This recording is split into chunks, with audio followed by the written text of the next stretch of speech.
कहानी हमें ले जाती है साल 1977 में। उस दौर में जब साउथ अफ्रीका का माहौल बेहद खतरनाक था। पूरा देश नस्ल भेद की आग में जल रहा था। यहाँ गोरे और काले लोगों के बीच इतनी नफरत थी कि गोरी पुलिस अक्सर काले लोगों के साथ जानवरों जैसा व्यवहार करती थी। कई जगह हालात इतने खराब हो चुके थे कि सड़कों पर डर और गुस्सा दोनों साफ दिखाई देते थे। इसी माहौल के बीच हमें दो नौजवान दिखाई देते हैं, टिम और उसका दोस्त स्टीवन। दोनों ने उसी साल अपनी ग्रेजुएशन पूरी की थी और अब वे इस अन्याय के खिलाफ आवाज उठाना चाहते थे। उन्हें लगता था कि अगर कोई कुछ नहीं बोलेगा तो यह भेदभाव कभी खत्म नहीं होगा। एक दिन भीड़ भाड़ वाले इलाके में दोनों एक छोटा सा प्लान बनाते हैं। वे एक छोटा एक्सप्लोसिव डिवाइस इस्तेमाल करते हैं ताकि पर्चे हवा में उड़कर लोगों तक पहुंच जाए। यह असली बम नहीं था, बस एक तरीका था जिससे ज्यादा से ज्यादा लोगों तक उनका मैसेज पहुंच सके। जैसे ही डिवाइस एक्टिव होता है, सैकड़ों पर्चे हवा में फैल जाते हैं। लोग रुकते हैं, जमीन से पर्चे उठाते हैं और उन पर लिखा संदेश पढ़ने लगते हैं। लेकिन जैसे ही पर्चे फैलते हैं, टिम समझ जाता है कि यहाँ ज्यादा देर रुकना खतरनाक हो सकता है, इसलिए वह तुरंत वहाँ से निकलने लगता है। मगर कुछ ही पलों बाद पुलिस वहाँ पहुंच जाती है और दोनों को मौके पर ही पकड़ लिया जाता है। कुछ समय बाद कोर्ट में केस चलता है। टिम और स्टीवन पर आरोप लगाया जाता है कि उन्होंने बम का इस्तेमाल करके लोगों की जान खतरे में डाली है। टिम, जो एक मशहूर प्रोटेस्टर बन चुका था, उसे 12 साल की सजा दी जाती है। वहीं स्टीवन ली को 8 साल की सजा मिलती है। इसके बाद दोनों कैदियों को घसीटकर पुलिस वैन में डाला जाता है। वैन सीधे उन्हें उस जगह ले जाती है जिसका नाम सुनकर ही कैदियों के होश उड़ जाते थे, प्रिटोरिया जेल। ये वही खतरनाक जेल थी जहां से आज तक कोई कैदी जिंदा बाहर नहीं निकल पाया था। जेल पहुंचते ही गार्ड्स उन्हें सख्त नियम सुनाने लगते हैं और बहुत ध्यान से उनकी तलाशी ली जाती है ताकि उनके पास कोई भी चीज ऐसी न रह जाए जो अंदर खतरा बन सके। इसके बाद भारी दरवाजे खुलते हैं और उन्हें जेल के अंदर ले जाया जाता है। जैसे ही टिम अंदर कदम रखता है, उसकी नजर सबसे पहले उस बड़े लोहे के दरवाजे और उसके लॉक सिस्टम पर जाती है। बाकी लोग शायद डर में इधर उधर देख रहे थे, लेकिन टिम ध्यान से उस मैकेनिज्म को समझने की कोशिश कर रहा था, जैसे वह हर छोटी चीज को अपने दिमाग में नोट कर रहा हो। कुछ देर बाद गार्ड्स टिम और स्टीवन को जेल के अंदर अलग अलग सेल की तरफ ले जाते हैं। दोनों की कोठरियां पास पास होती हैं, लेकिन अंदर वे बिल्कुल अकेले होते हैं। सुबह अचानक एक तेज घंटी बजती है और उसी आवाज से टिम की नींद खुल जाती है। कुछ ही पल में पूरी जेल जैसे जाग उठती है। लोहे के दरवाजे खुलते हैं और सभी कैदी अपनी अपनी सेल से बाहर निकलने लगते हैं। गार्ड उन्हें लाइन में लगाकर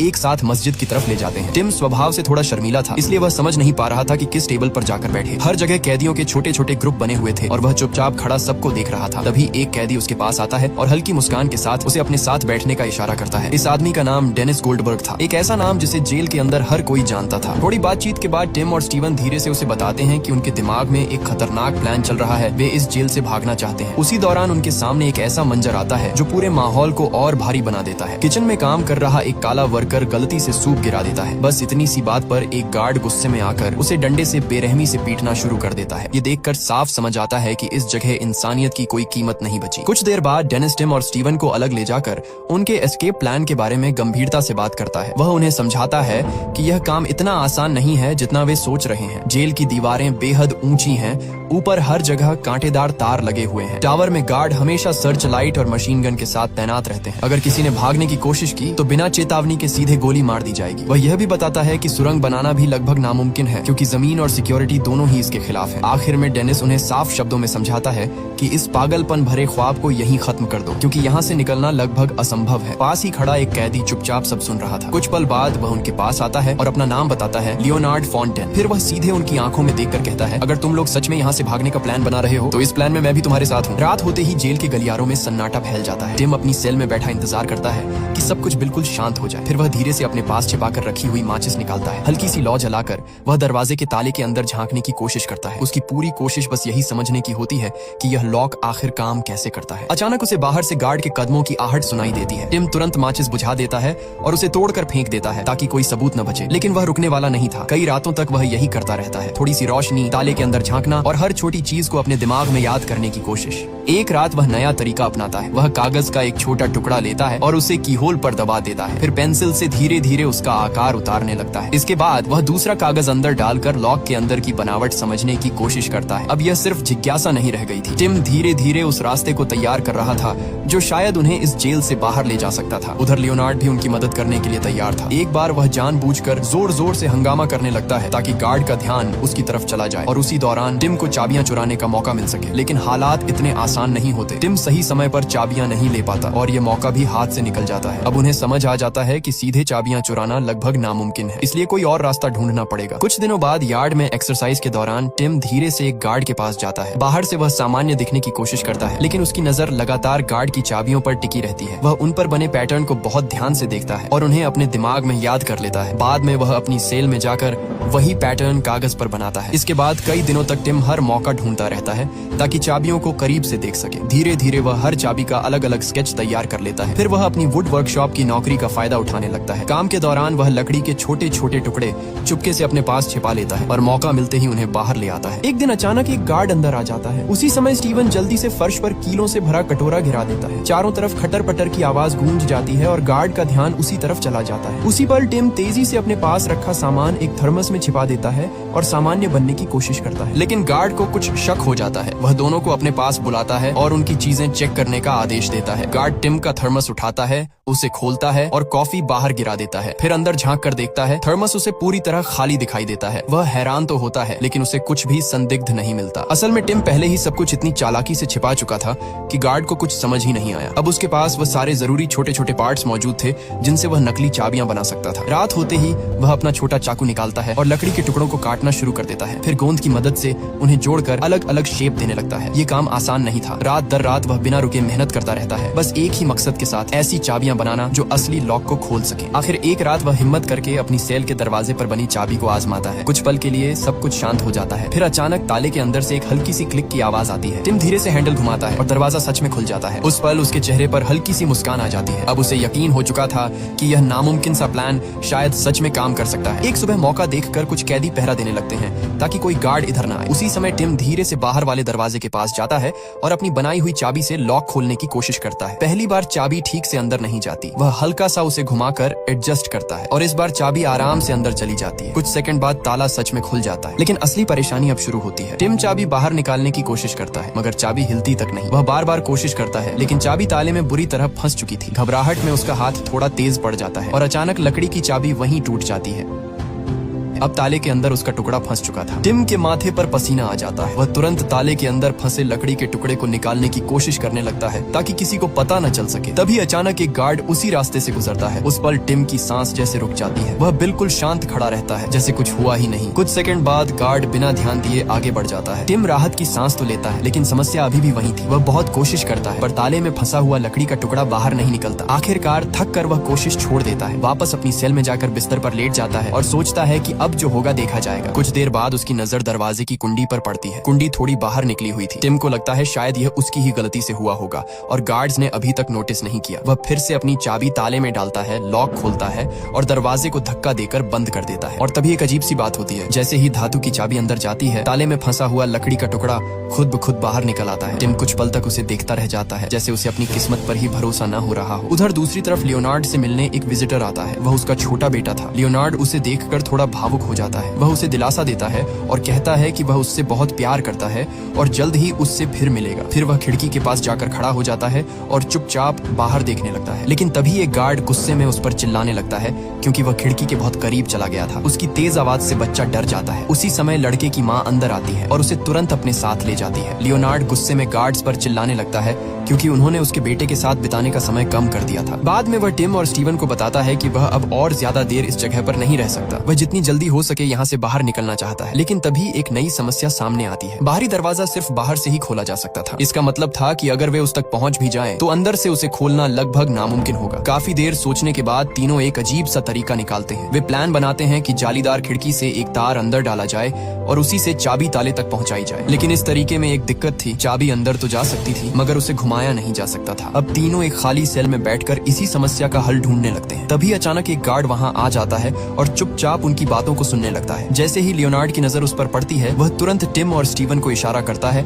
और तीनों एकदम चुप हो जाते हैं। गार्ड शक भरी नजरों से पूछता है कि तुम लोग क्या बात कर रहे थे। वे जल्दी से कहते हैं कि कुछ नहीं और सफाई करने लगते हैं ताकि शक दूर हो जाए। उसी दौरान स्टीवन के दिमाग में अचानक एक आइडिया आता है। वह धीरे से कहता है कि अगर झाड़ू का इस्तेमाल किया जाए तो शायद काम बन सकता है क्योंकि झाड़ू इतनी लंबी होती है कि खिड़की के लॉक तक आसानी से पहुंच सकती है। लेकिन फिर वही सवाल सामने आ जाता है, चाबी घूमेगी कैसे? इसका जवाब टिम को बाद में मिलता है जब वह वुड वर्कशॉप में काम कर रहा होता है। वहाँ वह एक कैदी को लकड़ी की एक मैकेनिकल मशीन चलाते हुए देखता है और उसी पल उसके दिमाग में एक नया आइडिया चमक उठता है। अब उसे समझ आ चुका था कि चाबी को दूर से घुमाने का तरीका शायद मिल गया है। टिम अब अपने अगले स्टेप पर काम शुरू करता है। वह लकड़ी से एक खास तरह का घूमने वाला की स्टैंड बनाता है जो बिल्कुल असली चाबी की तरह घूम सकता था। फिर वह उसे झाड़ू के सिरे से जोड़ देता है ताकि दूर से ही लॉक तक पहुंच सके। लेकिन असली असली मुश्किल थी निशाना लगाना। इसके लिए टिम एक छोटा सा मिरर बनाता है जो टूथब्रश से जुड़ा हुआ था, ताकि वह दूर से ताले को देख सके। पहली बार वह सावधानी से चाबी को लॉक की तरफ ले जाता है, मगर चाबी ठीक से अंदर नहीं जाती। टिम उसे थोड़ा सा ठीक करता है और दोबारा कोशिश करता है, लेकिन इस बार भी ताला नहीं खुलता। तभी अचानक उससे गलती हो जाती है और लकड़ी की चाबी नीचे जमीन पर गिर जाती है। उस पल उसका दिल जैसे रुक जाता है। अगर चाबी वहीं रह गई तो सब कुछ खत्म हो सकता था। टिम तुरंत अपनी जेब से च्युइंग गम निकालता है, उसे झाड़ू के सिरे पर चिपकाता है और धीरे धीरे उसे नीचे ले जाकर लकड़ी की चाबी उठा लेता है। बड़ी मुश्किल से वह उसे वापस अपने पास खींच लेता है। पूरी रात वह यही कोशिश करता रहता है, बार बार चाबी लगाना, घुमाने की कोशिश करना और फिर से असफल होना। सुबह तक टिम पूरी तरह थक चुका था, लेकिन जब वह स्टीवन और लियोनार्ड से मिलता है तो उनके चेहरे पर हल्की मुस्कान आ जाती है, क्योंकि आखिरकार कई घंटों की कोशिश के बाद दरवाजा खुल गया था। अब तीनों अपनी बनाई हुई चाबियों को एक जार में रखते हैं और जेल के बगीचे में चुपके से गाड़ देते हैं ताकि कोई उन्हें ढूंढ न सके। लेकिन उन्हें पता नहीं था कि टॉवर में खड़ा एक गार्ड दूर से उन्हें देख रहा था। उसे पहले से थोड़ा शक था, क्योंकि उसने पहले उनकी कुछ बातें सुन ली थी। वह नीचे आता है और सीधे स्टीवन के पास जाकर उसका बैग चेक करने को कहता है। स्टीवन घबराता तो है, लेकिन उसके बैग में कुछ भी नहीं मिलता। अब गार्ड की नजर टिम पर जाती है। टिम समझ जाता है कि मामला बिगड़ सकता है। वह जल्दी से जार को मिट्टी में दबाने के लिए आगे बढ़ता है। गार्ड उसके पास आता है और शक भरी आवाज में पूछता है कि तुम लोग यहाँ क्या कर रहे थे। टिम पूरी शांति से जवाब देता है, बस गार्डनिंग के बारे में बात कर रहे थे। कुछ पल के लिए गार्ड उसे घूरता है, फिर बिना कुछ कहे वहाँ से चला जाता है। तीनों अंदर ही अंदर राहत की सांस लेते हैं, लेकिन उनकी यह बातचीत किसी और ने भी सुन ली थी, डेनिस गोल्डबर्ग। वह बाद में टिम के पास आता है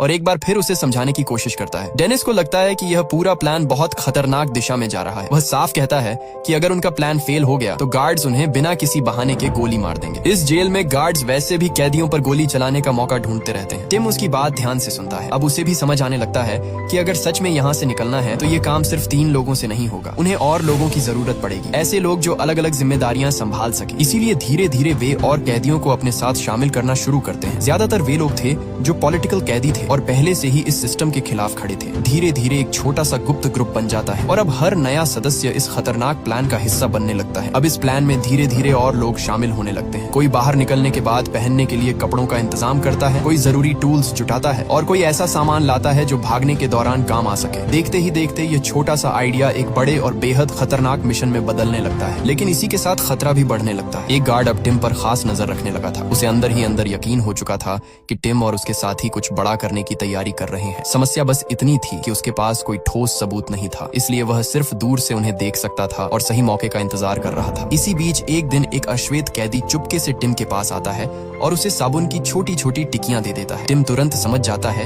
कि यह उसके लिए कितनी काम की चीज है। मौका मिलते ही वह सावधानी से असली चाबियों का शेप साबुन पर उतारता है ताकि बिल्कुल सटीक नकली चाबियां बनाई जा सके। काम खत्म होने के बाद वह उन साबुनों को कचरे के डिब्बे के नीचे छिपा देता है ताकि किसी को जरा सा भी शक न हो। कुछ समय बाद वही गार्ड टिम की कोठरी में आता है। वह उसे नया चश्मा देता है और हंसते हुए एक डरावनी खबर सुनाता है। वह कहता है कि जिस अश्वेत कैदी ने तुम्हारी मदद की थी उसने भागने की कोशिश की, इसलिए उसे गोली मार दी गई। ये सुनते ही टिम के अंदर गुस्सा उबलने लगता है। उसका मन करता है कि वहीं कुछ बोल दे, लेकिन वह खुद को रोक लेता है। उसे पता था कि इस जगह एक छोटी सी गलती भी उसकी जान ले सकती है। अब टिम और लियोनार्ड फैसला करते हैं कि सिर्फ प्लान बनाना काफी नहीं है, उन्हें इसकी प्रैक्टिस भी करनी होगी। इसलिए एक रात दोनों धीरे धीरे अपनी कोठरियों के ताले खोलते हैं, फिर पूरे ब्लॉक का दरवाजा खोलकर बिना आवाज किए सीढ़ियों की तरफ बढ़ने लगते हैं। नीचे पहुंचकर वे देखते हैं कि गार्ड बूथ में बैठा एक मोटा गार्ड जोर जोर से क्लासिकल म्यूजिक सुन रहा है। यह उनके लिए अच्छा मौका था। वे धीरे से आगे बढ़ते हैं और अगले दरवाजे का लॉक खोलने की कोशिश करते हैं, लेकिन जैसे ही चाबी घूमने ही वाली होती है अचानक म्यूजिक बंद हो जाता है। दोनों एकदम रुक जाते हैं। गार्ड अपनी कुर्सी से उठता है और धीरे धीरे दरवाजे की तरफ आने लगता है।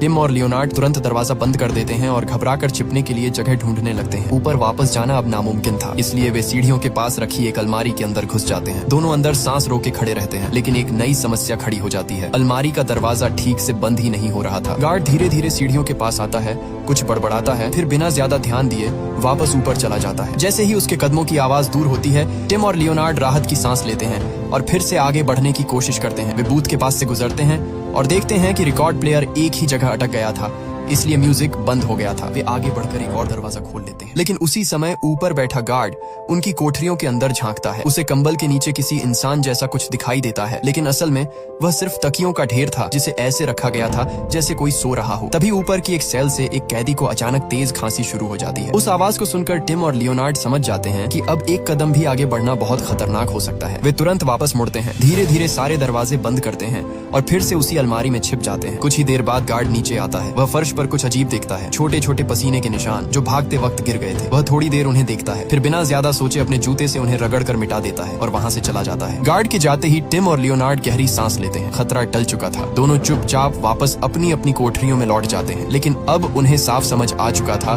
कि असली भागने की रात कितनी खतरनाक होने वाली है। सुबह होते ही कैप्टन स्नैपल कुछ गार्ड्स के साथ टिम की कोठरी में पहुंच जाता है। पिछली रात की थकान से टिम इतनी गहरी नींद में था कि तेज घंटी की आवाज भी उसे जगा नहीं पाई। गार्ड उसे झकझोर कर उठाते हैं और तुरंत सवाल पूछने लगते हैं। स्नैपल को यह बात अजीब लगती है क्योंकि टिम को कोई बीमारी नहीं थी। उसे तुरंत शक हो जाता है कि टिम रात भर जागता रहा है। वह लगातार उससे पूछता है कि रात को क्या कर रहा था, लेकिन टिम हर सवाल पर बस एक ही बात कहता रहता है, मुझे माफ करें कैप्टन। यह सुनकर स्नैपल और भड़क जाता है। वह गुस्से में उसे धमकाता है कि अगर वह फिर देर तक सोता हुआ मिला तो उसे इसका बुरा नतीजा भुगतना पड़ेगा। इसके बाद वे उसे सेल से बाहर धक्का देकर गिरा देते हैं और पूरी कोठरी की तलाशी लेने लगते हैं। उसी दौरान टिम और स्टीवन देखते हैं कि गार्ड लियोनार्ड की कोठरी भी बुरी तरह खंगाल रहे हैं। वे उसके बेटे के सारे पत्र निकालकर फाड़ने लगते हैं। यह देखकर लियोनार्ड खुद को रोक नहीं पाता और गुस्से में उन्हें रोकने की कोशिश करता है, लेकिन गार्ड तुरंत उसे पकड़ लेते हैं और घसीटते हुए ले जाते हैं। कुछ देर बाद उसे एकांत कारावास में डाल दिया जाता है, जहां वह गुस्से और बेबसी में गार्ड्स की क्रूरता को कोसता रहता है। इसके बाद स्नैपल टिम को अपने ऑफिस में बुलाता है। वह उसे प्रतिबंधित किताबों और कागजों के लिए डांटना शुरू कर देता है। गुस्से में वह टिम का सारा सामान उठाकर जमीन पर फेंक देता है और तभी उसकी नजर एक अजीब चीज पर पड़ती है, लकड़ी की चाबी का एक छोटा सा टुकड़ा जिसे टिम गलती से फेंकना भूल गया था। यह देखकर टिम के अंदर घबराहट की लहर दौड़ जाती है। उधर स्नैपल उस टुकड़े को हाथ में लेकर ध्यान से देखने लगता है, जैसे समझने की कोशिश कर रहा हो कि यह आखिर है क्या। फिर वह टिम की तरफ देखता है और पूछता है, यह क्या है। कुछ सेकंड के लिए माहौल बिल्कुल शांत हो जाता है। फिर टिम खुद को संभालते हुए जवाब देता है, ये फोटो रखने का स्टैंड है। स्नैपल अभी भी शक भरी नजरों से उसे देखता है। बात पूरी तरह साफ तो नहीं होती, लेकिन जवाब इतना अजीब भी नहीं लगता कि वह तुरंत कुछ साबित कर सके। आखिर में वह टिम को चेतावनी देता है कि अगर वह सच में कुछ प्लान कर रहा है तो उसे बहुत भारी कीमत चुकानी पड़ेगी, और फिर वहाँ से चला जाता है। गार्ड्स के जाते ही टिम के हाथ हल्के हल्के कांपने लगते हैं। इतने बड़े प्लान को गार्ड्स की नाक के नीचे छिपा कर रखना आसान नहीं था। धीरे धीरे यह दबाव उसे अंदर से तोड़ने लगता है। उसे बार बार घबराहट होने लगती है, जैसे पैनिक अटैक आ रहा हो, लेकिन फिर भी वह खुद को संभालता है और रुकने की बजाय और सावधानी से काम करने लगता है। पिछली गलती से सीखते हुए अब वह चाबियों को अलग अलग जगह छिपाने लगता है, ताकि अगर एक मिल भी जाए तो बाकी सुरक्षित रहें। वे बार बार अपने प्लान की प्रैक्टिस करते हैं और हर बार कुछ नया सीखते जाते हैं। इसी बीच एक रात टिम दंत चिकित्सक के पास जाता है। इलाज के बाद जब वह वापस अपनी कोठरी की तरफ लौट रहा होता है, तभी उसकी नजर रास्ते में लगे एक इलेक्ट्रिक दरवाजे पर पड़ती है। दरवाजा ठीक से काम नहीं कर रहा था। वह पास खड़े गार्ड को बुलाकर उसे खुलवाता है और उसी पल उसके दिमाग में एक नई बात साफ हो जाती है। अगर सच में यहाँ से निकलना है तो इस इलेक्ट्रिक दरवाजे को खोलने का तरीका ढूंढना बेहद जरूरी होगा, क्योंकि असली रास्ता शायद यहीं से गुजरता था। अगले दिन टिम को जल्दी जल्दी आंगन से वापस ले जाया जाता है। वजह यह थी कि उसने बाहर कुछ ऐसा देख लिया था जो शायद उसे नहीं देखना चाहिए था। जेल के बाहर एक नया गार्ड टावर बनाया जा रहा था। इसका मतलब साफ था, सिक्योरिटी और भी कड़ी होने वाली थी। बाद में टिम बाकी राजनीतिक कैदियों के सामने खड़ा होकर कहता है कि अब उनके पास जेल के अंदर मौजूद 15 दरवाजों को खोलने के लिए कुल 39 चाबियां हैं। इतना सब करने के बाद भी वे लोग अभी तक भागने से हिचक रहे थे, क्योंकि ताले खोलना एक बात थी, लेकिन सच में उस जेल से जिंदा निकल जाना बिल्कुल अलग और कहीं ज्यादा खतरनाक काम था। डेनिस साफ शब्दों में मना कर देता है। वह कहता है कि यह प्लान बहुत खतरनाक है और इसमें सबकी जान जा सकती है। टिम उसे समझाने की कोशिश करता है कि अगर वे यहाँ चुपचाप पड़े रहे तो इसका मतलब होगा कि वे इस अन्यायपूर्ण शासन के सामने झुक गए, लेकिन बाकी कैदी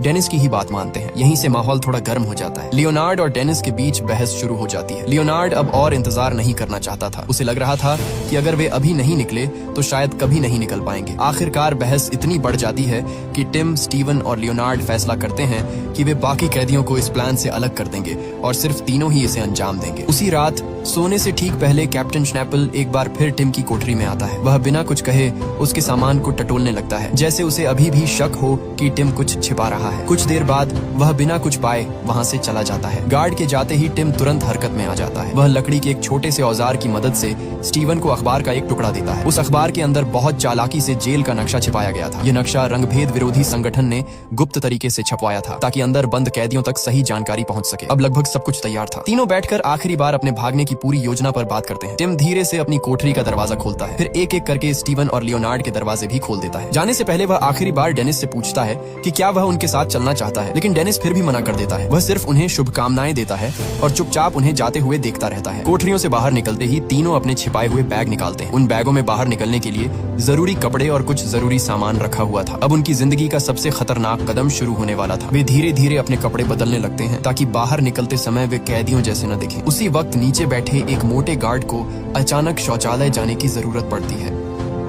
वह जल्दी जल्दी वहाँ जाता है, लेकिन शौचालय जाम हो चुका था। झुंझलाकर वह सीढ़ियों के पास वाली अलमारी की तरफ जाता है जहाँ सफाई का सामान रखा होता है। वह अंदर रखे डिब्बों और बक्सों को हटाने लगता है, एक एक करके सब चीजें निकालता है और आखिरकार उसे प्लंजर मिल जाता है। लेकिन तभी उसकी नजर दरवाजे पर पड़ती है और वह कुछ अजीब देखता है। दरवाजे में एक पेपर क्लिप फंसी हुई थी, वही पेपर क्लिप जिसका इस्तेमाल पहले टिम और लियोनार्ड ने इसी अलमारी में छिपने के दौरान किया था। अब अगर गार्ड को जरा सा भी शक हो गया तो तीनों का पूरा प्लान उसी पल खत्म हो सकता था। उधर तीनों अपने कपड़े पूरी तरह बदल चुके होते हैं। अब वे बिल्कुल कैदियों जैसे नहीं दिख रहे थे। वे चुपचाप ब्लॉक के दरवाजे के सामने खड़े होते हैं और उसे खोलने की तैयारी करते हैं। तभी नीचे से किसी के तेज तेज सांस लेने और कराहने की आवाज सुनाई देती है। तीनों एक पल के लिए जम जाते हैं। वह नीचे बैठा वही मोटा गार्ड था। उसकी आवाज सुनते ही माहौल अचानक तनाव से भर जाता है। फिर भी लियोनार्ड हिम्मत करता है और धीरे से दरवाजा खोल देता है। तीनों बहुत संभल कर सीढ़ियों से नीचे उतरते हैं और जाकर उसी अलमारी में छिप जाते हैं जहाँ वे पहले भी छिप चुके थे। लेकिन इस बार समस्या और बड़ी थी। गार्ड पहले ही उस दरवाजे से पेपर क्लिप निकाल चुका था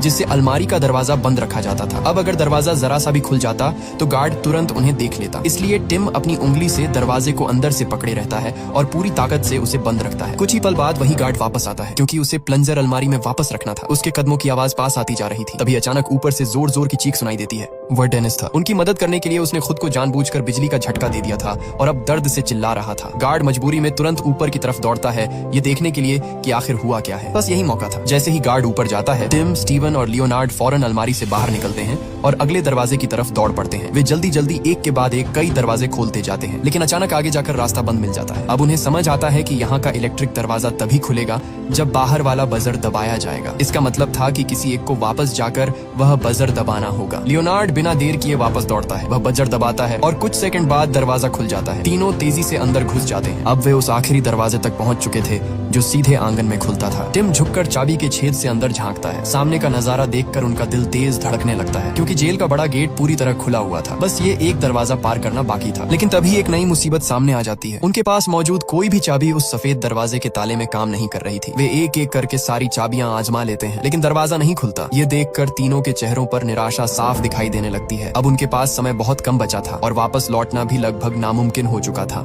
आखिर वे फैसला करते हैं कि अब ताला तोड़ना ही पड़ेगा। लियोनार्ड तुरंत अपना कट्टर निकालता है और दरवाजे के ताले पर पूरी ताकत से वार करना शुरू कर देता है। धातु पर पड़ने वाली हर चोट की आवाज उन्हें और डरा रही थी। उधर टिम दरवाजे के पास खड़ा होकर पहरा देने लगता है क्योंकि अगर उसी समय कोई गार्ड आ गया तो सब कुछ उसी पल खत्म हो सकता था। तभी दूर से भारी कदमों की आवाज सुनाई देती है। मोटा गार्ड धीरे धीरे उनकी तरफ बढ़ रहा होता है। टिम घबराकर लियोनार्ड से तेजी से काम करने को कहता है। लियोनार्ड अपने कट्टर से जोर जोर से वार करता रहता है जब तक ताले की कुंडी साफ दिखाई नहीं देने लगती। आखिरकार ताला कट जाता है। तीनों जल्दी जल्दी अपने बाकी कपड़े पहनते हैं और दरवाजा खोल देते हैं। जैसे ही वे बाहर निकलते हैं टिम की नजर पड़ती है कि एक बंदूकधारी गार्ड दीवार की तरफ आ रहा है। बिना समय गंवाए टिम लियोनार्ड को दीवार की ओर धक्का देता है ताकि वे जल्दी से बाहर निकल सकें और गार्ड उन्हें देख न पाए। वे पास रखे एक छोटे दर्पण से लगातार गार्ड की हर हरकत पर नजर रखते हैं। जैसे ही गार्ड कुछ दूर चला जाता है टिम धीरे धीरे गेट की तरफ बढ़ता है। गेट के ठीक बाहर एक व्यस्त सड़क होती है। लोग अपने काम में लगे होते हैं।